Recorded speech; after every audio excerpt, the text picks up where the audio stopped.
Okay, hey, this is exciting. Environmental ethics, economics, and values and choices. And that's what it all comes down to. It's our choices that we make and what's the value that we get out of it. And it's such a huge decision making process.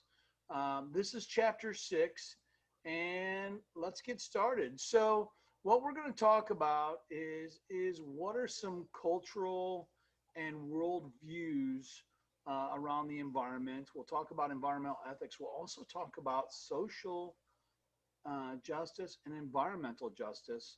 We'll talk about the different types of economics around that, growth, stability, sustainability, and concerns that we have. So here's the deal. Throughout time, we have seen issues where our world is being utilized, our resources are being utilized, both abiotic and not and biotic, so living and non-living.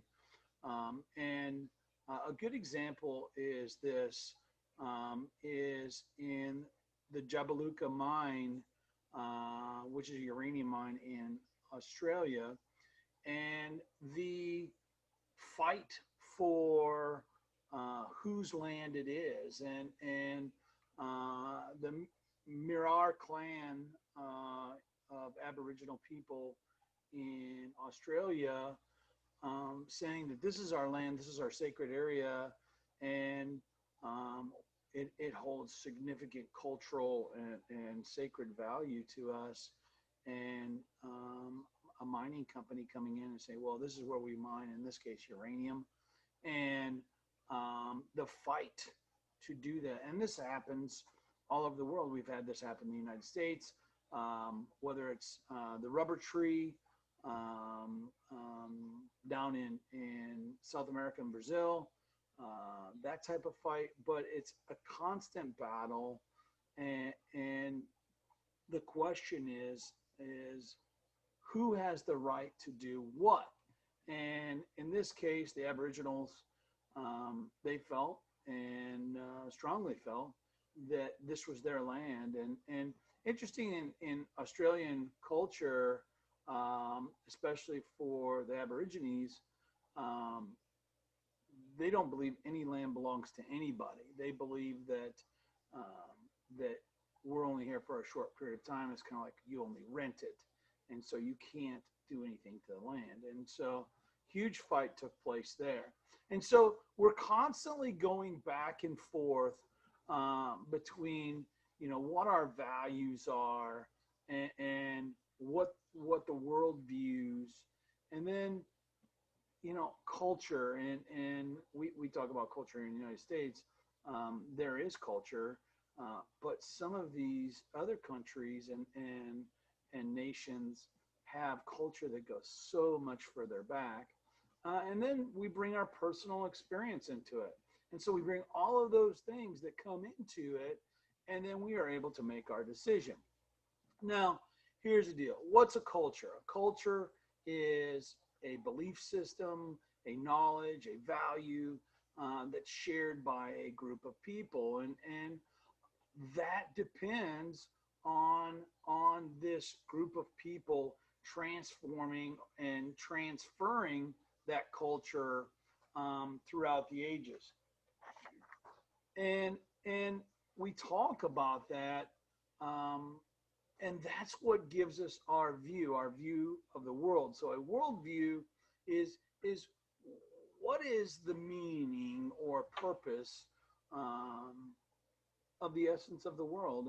And sometimes when we're here in this little community of ours, we miss that. And so I think to have a worldly view, you need to experience other cultures and understand their perceptions of the world, whether it be the environment or otherwise. And so obviously there's a big difference in people in their worldly views. And so you look look at the Jabiluka mine versus mines in the United States, people see that this is an income and this is where my people work. And then others see it as the environmental impact. And there's all sorts of gray areas in between. I think about the logging industry, right? So you have such a huge carryover of people in the logging industry where their dad was a logger, their mom was a logger, their brother was a logger, their sister, their aunts, their uncles, their grandparents, and it just keeps going on. And so you develop this view of, hey, logging is in my blood, and this is something that's important. While others sit there and say, you know what, we need to protect some of these old growth trees. And if you don't have an understanding of all these views, then there's nothing that can be done about finding some middle ground. And I think that's the huge thing. And if you don't understand all the perspectives, you'll never be able to get to a point where people understand those views. So there's lots of different things that come into it. I'm a religious person, and I believe that my communities, such as McDowell and Pontiac and the surrounding areas, these play into a lot of who I am, right? And then that also rolls into my political interests and what I think is important. Now, again, those can be skewed if all you see is this small view of what the world is, and there's people who have never been outside our borders of our state, much alone out of the United States. And so it's difficult to experience those things if you're not willing to step outside those boundaries. People definitely bring all of those things into their decision making, and so what ends up happening is you find that eventually you get what's called a vested interest. This vested interest. This is my beliefs of what I think is important because of the gains and the losses that I'm going to receive or my family's going to receive. This brings us to what we call environmental ethics, or ethics in general. Ethics, right? What's right? What's wrong? What's good? What's bad? And so I think that ethics really go hand in hand with your community and where you come from and what you've experienced. But I truly believe that all people are born with the inherent desire to be good and do good. I don't think anybody is born with this. I don't care. I'm going to do whatever I want, and I'm going to be bad. So I think that ethics is something that is quickly taught from an early age. Basically, two types of ethics. You've got the relativists and the universalists. So, relativists, it's a situation of, okay, this is right because this is what my community believes. And then you've got the universalists that no matter where you are, what you're doing, right and wrong is right and wrong. And that helps us develop standards, all of that. And so for me, to help differentiate between what's right and wrong is a very easy thing, right? And but there's gray areas that you go, well, is it? And so you've got basically what a lot of people live by, which is the golden rule, and it's not the one where he who has the gold makes the rules.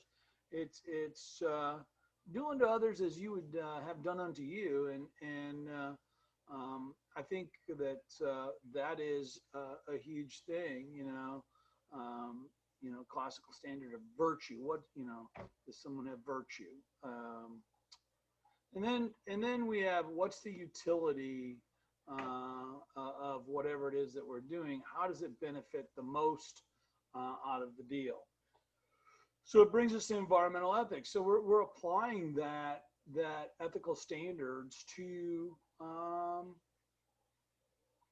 the environment and how it is related to people. And to be honest with you, um, where someone comes from and their upbringing, their culture, really helps one develop what their ethical standards are. And so um, I think about this quote that's in the back of my room. We didn't inherit the earth from our ancestors. We borrowed it from our children. And I think about that all the time. That goes through my head. Should we conserve resources for future generations? Well, in my opinion, that's a very, very important thing. I mean, I think about the future all the time because that's the business that I'm in. I'm trying to prepare you for the future. Um, you know, I don't think it's very difficult for us to say, oh, should species uh, die or go extinct as a result of one species, which is us. But I think there are people out there who go, you know what? It's okay for one or two of them to go as long as it's helping our society. Um, and jobs are a huge thing. If you look at what's going on currently with um, with environmental regulation in the United States alone, um, we are turning back environmental regulations to the current administration as a result of creating jobs. And people go, I want to work, I need to have money, and it becomes that type of thing. And so then the question of, oh, is it okay for us to create pollution? Moreover, think about the communities that are exposed to these areas. And I think a big thing stands out that becomes social justice. So social justice and environmental justice really do go hand in hand in so many areas. If you do not have social justice in a community, you can never have environmental justice. So I think that's huge. And you know, if you think about where we started, we really have come a long way. Whether it be on the left, and you think about the different acts that were made in inalienable rights and how we've moved forward, we've expanded past the self. So self, family, tribe, region, and as we move forward, where does it go? Well, um, obviously, we move past our planet and think about the universe and beyond. Well, same with inalienable rights.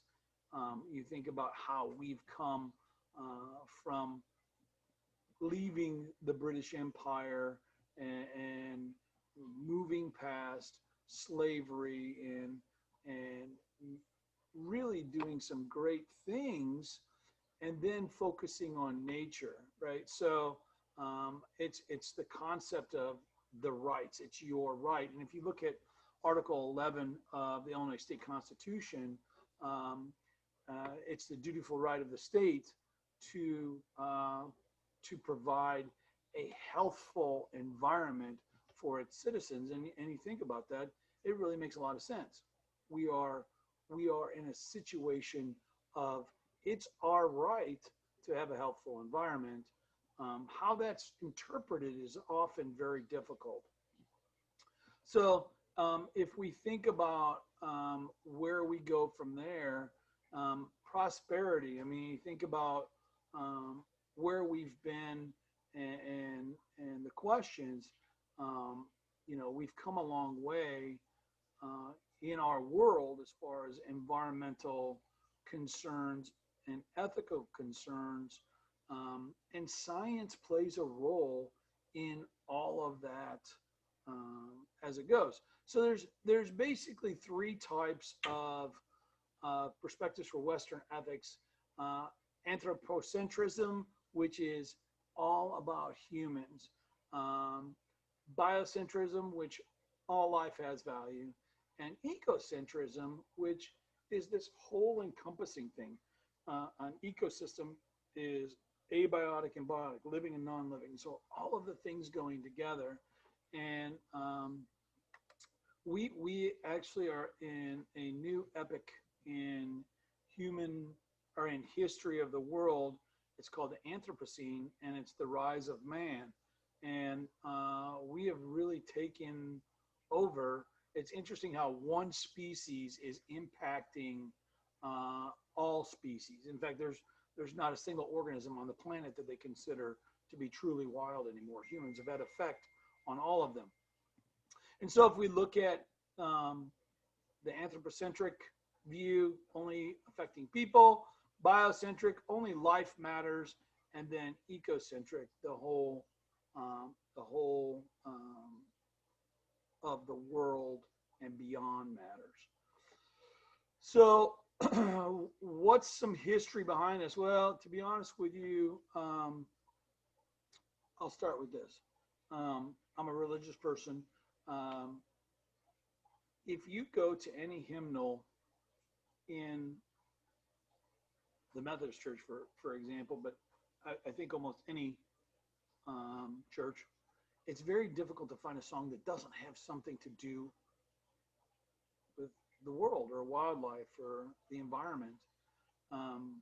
You know, we have always had this connection, and you know, it's kind of one of those things that it goes hand in hand, and it's very difficult not to. If you look at Christianity, it's a struggle between stewardship and humans and what's right and what's wrong. And then comes along the Industrial Revolution. And we talked about the impactful events that have been transformative. And we think about the agricultural revolution and the industrial revolution. And with both, we have seen increased consumption and pollution. And so as a result, sometimes nature gets tossed aside. But then comes along some really and crazy and awesome people in the 1800s, and we start this period of time called transcendentalism, and where basically nature is its manifest destiny, right? So Ralph Waldo Emerson, Henry David Thoreau, incredible conservationists who made an impact, and they go down this direction of transcendentalism for the future of our world. And like these guys, we have some different categories of ethics. So the preservation ethic, John Muir. What you'll find that's interesting too, a lot of these guys are from right here where we're at. I mean, they're very centrally located, and very, very cool people. And basically, John Muir said that all nature should be protected for its inherent value. What I'd like you to do is when we're done, is stop and watch the two clips on John Muir. Very, very, very powerful. And here in this picture, he's photographed with Teddy Roosevelt, and Teddy Roosevelt was an incredible sportsman, but he was an incredible environmentalist. In fact, Teddy Roosevelt, father of our National Park Service, and preserving areas of the United States for protection. And so it's interesting. I think we watched this before about Teddy Roosevelt and the power of the teddy bear and where the teddy bear came from. Teddy Roosevelt had a very, very, very big role in protecting our conserved lands, and he and John Muir were very good friends.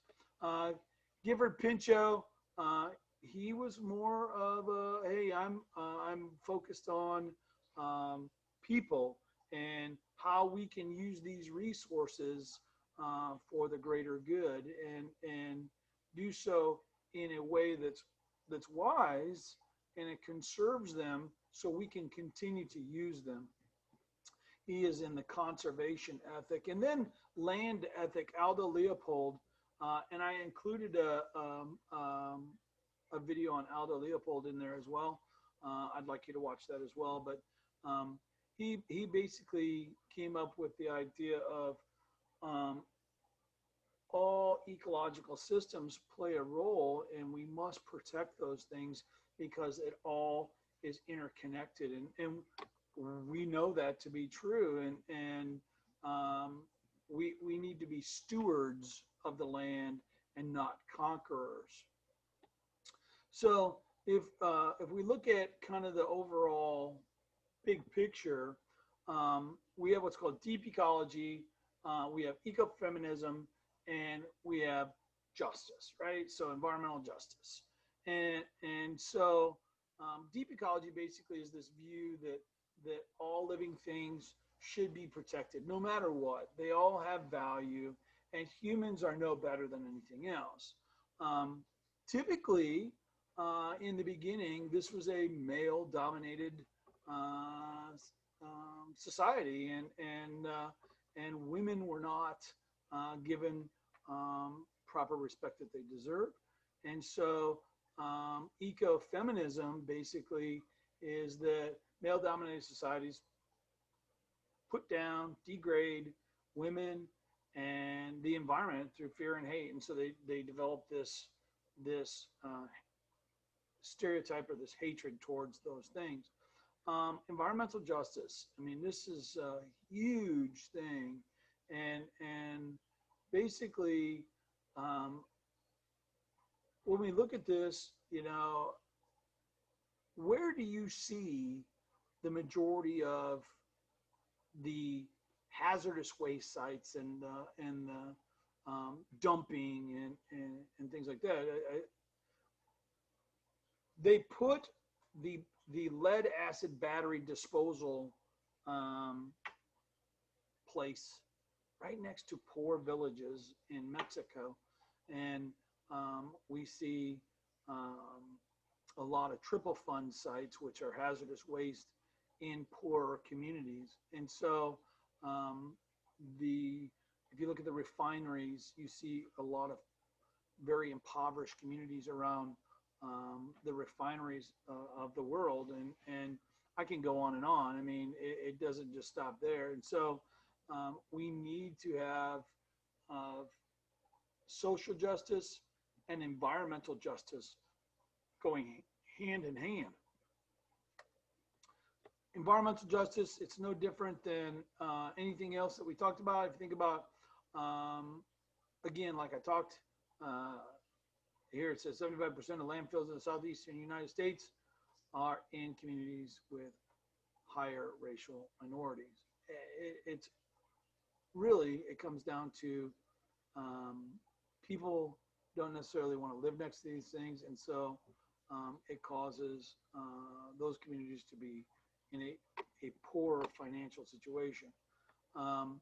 Native Americans have gone through this, something fierce. So have, just like when we talked earlier, the Aborigines, but basically we deal with these communities who are poor and they're seen as lesser, and what happens is they are put in a situation where it's very hazardous, and it's not a good place to live. We're going to stop here. We'll pick up on economics in a little bit. I want to say thank you so much for all you do. You guys are amazing. It is truly a privilege to get to have you in class, and thank you for making the world a better place just because you're here and doing the things you do. And with that, we'll go ahead and stop.